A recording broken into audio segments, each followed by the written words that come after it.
What is up, good people? Jungle Inc. here. Hope you're doing well. I've been getting a lot of comments in my videos about every bank in Japan going live with XRP in 2025. And I've seen some rumblings on X about this, but I didn't really know what the source was. So I reached out to Crypto Eddie and said, you know what? What is this all about? Is there any validity to this?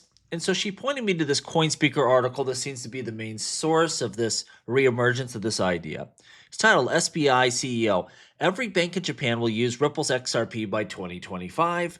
She said, really, what it is, it's this rehash, this very bad translation of this article about SBI and XRP from 2019. And even in this article, it does not state that every bank is going to go live in 2025. In her words, this CoinSpeaker article is complete BS. Total BS is the exact quote. Now, well, I'll tell you this. Would I be surprised if some banks go live with XRP in 2025? Well, not at all. I've said 2025, 2026, you're going to see a lot of action revolving around payments and blockchain. So it wouldn't surprise me at all if some of these banks really start pushing it with XRP use and other blockchains, really, and other blockchain systems. I think we will start to see some adoption by banks in 2025, but there is nothing on the horizon for every bank to go live in Japan. If there was, if you or I knew about this, or if CoinSpeaker knew about this, so would your big players out there, and you would see the price of XRP going through the roof, yesterday, not even today. So, this is kind of a nonsense article. I wouldn't sit back expecting every bank to use XRP in 2025 in Japan, but, maybe we'll get some traction here. I expect 2025 and 2026 to be big years for blockchain payments. Got another Modern Investor XRP video. The one I covered yesterday, he was really going over an analyst, but he gave his opinions about XRP, where he sees it going this run in 2025. And he thinks 12 to 14 is a very reasonable price target. I know some people from the comments don't like him, think he's anti-XRP, but I suggest you give it a listen, because first and foremost, it lets you understand what the non-XRP maximalist is thinking about this coin, about this investment. He's very bullish on it.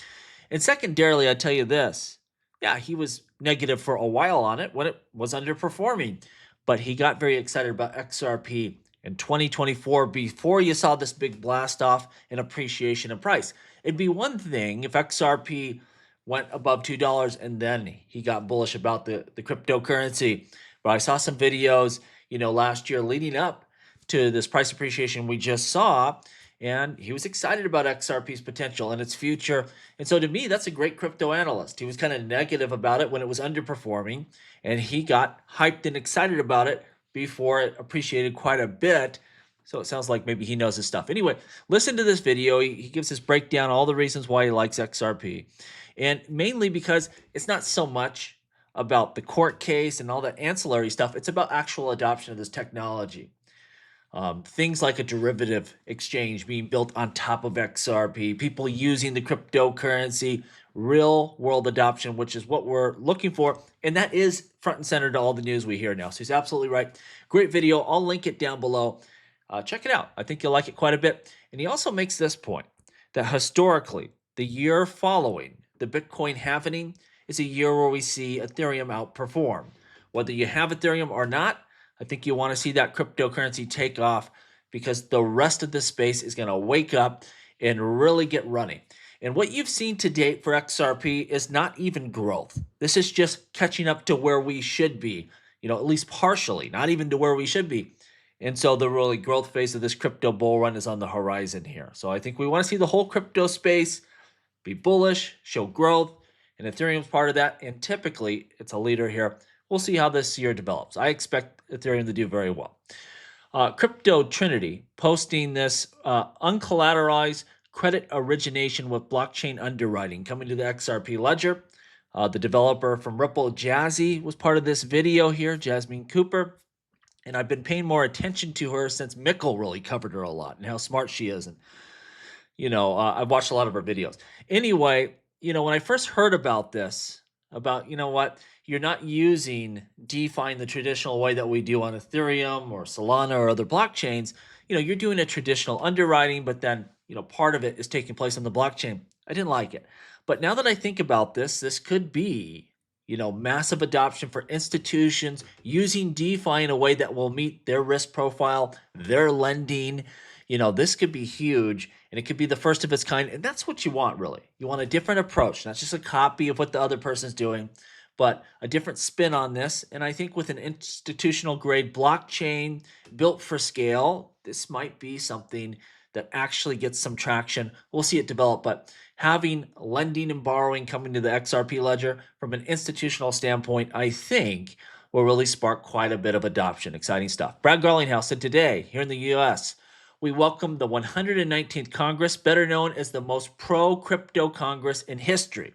The journey is just beginning, but you can't deny the energy and excitement already building across the industry. If we get some regulations done this year, it's going to be wild. I expect, stable coins to be first, but I don't think that's going to be the only thing we get done this year. We're not going to get to every single issue within cryptocurrencies. They're going to break it up to parts and pieces. But as that, legislation starts rolling out and we have defined lanes for these entrepreneurs to really start screaming down the racetrack, that's exactly what you're going to see happen. Now, Eleanor Terrett, she reports that 25 unredacted letters from the FDIC government tells banks not to implement certain crypto products. I've seen a lot of people out there, and this is on CNBC, a lot of analysts that say, having clear regulations, having a pro-crypto government, that it doesn't matter for Bitcoin because it was already defined as, as a commodity. They already knew it wasn't a security. It only matters for altcoins. That's nonsense. And for this reason here, I put this FDIC versus Bitcoin services. I did this summary from our article today. People who claim Bitcoin won't benefit from a pro-crypto administration don't have the full picture. Coinbase, they revealed from unredacted FDIC letters urging banks to halt Bitcoin and crypto services. So if you were trying to use the banking system and you were dealing in either Bitcoin or crypto services, you had a lot more trouble. That's nonsense that this won't be favorable in a big way for Bitcoin, just like everyone else. People are getting these pause letters recommending they suspend all their crypto actions. And this is what we've been talking about, Operation Choke Point 2.0, an effort to limit crypto's growth. And Bitcoin is a part of that. This is big for altcoins and Bitcoin alike. Don't listen to that nonsense here. We see FLR. A lot of people get on me because, early on I said there were problems with the launch of FLR. And I'm very bullish on the project. I think they're doing good, but we see FLR is about to be passed by Fartcoin. I think a lot of these early problems in the valuation of that blockchain are a result of a bad launch. I mean, this is a smart contract blockchain, very capable, very emerging. It's still early on, but it's an amazing system. But, being close to Fartcoin, I think, is a product of a bad launch. Now, the good news is, I said it at the time, this is just going to give me more time to acquire FLR cheap. I'm not complaining about it because it's not going to work out well for me. I'm just saying that early launch was not great for Flare itself. And I think that's what you're seeing here. I think Flare will heat up as this bull run continues. A lot of prices of the top assets will get quite high, and people will start going down the list looking for more gems. And I don't know if there's a better deal than FLR. Again, a smart contract blockchain, one that has a focus, and not just DeFi and gaming and NFTs, but artificial intelligence, this blockchain of data. Like, this is the future, and I don't think there's a better deal out there. If I'm going to buy either FLR or Fartcoin, it's Flare all day long. Flare's going to deliver, but I think this is just part of the, drag on a bad launch and, where they changed the drop right before things started. I think it cost them there a little bit, but in reality, it just gave us more time to acquire at really cheap prices. Just my opinion. Crypto R Us saying the real world RWA tokenization sector is projected to reach 30 trillion by 2030. This includes government securities, stocks, corporate bonds, stablecoins, collectibles, and all other assets tokenized on a blockchain ledger, which will be just about everything. Are we too late to get into crypto? Absolutely not. Is this too late to make long-term investments in crypto? Absolutely not.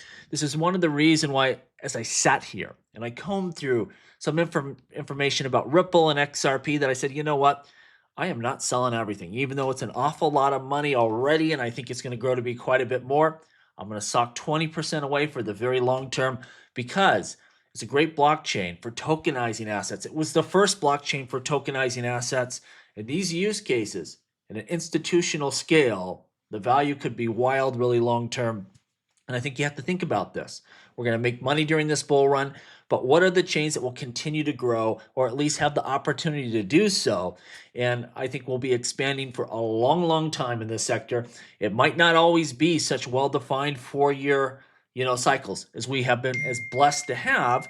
It might change over time, but I don't think you could do wrong by taking a crypto asset with this type of potential and at least putting some of it away for the long term. Let me know what you think down below. Also down below, we have some affiliate links for ledgers if you need to get yourself a hardware device, and also for Kraken. I partnered with them. They helped me start my business account. Not always easy to do in crypto, but they made it easy. The onboarding process is very easy with Kraken. I love the exchange. Let me know what you think down below. As always, please like, please subscribe. The revolution will be televised right here on Jungle Link.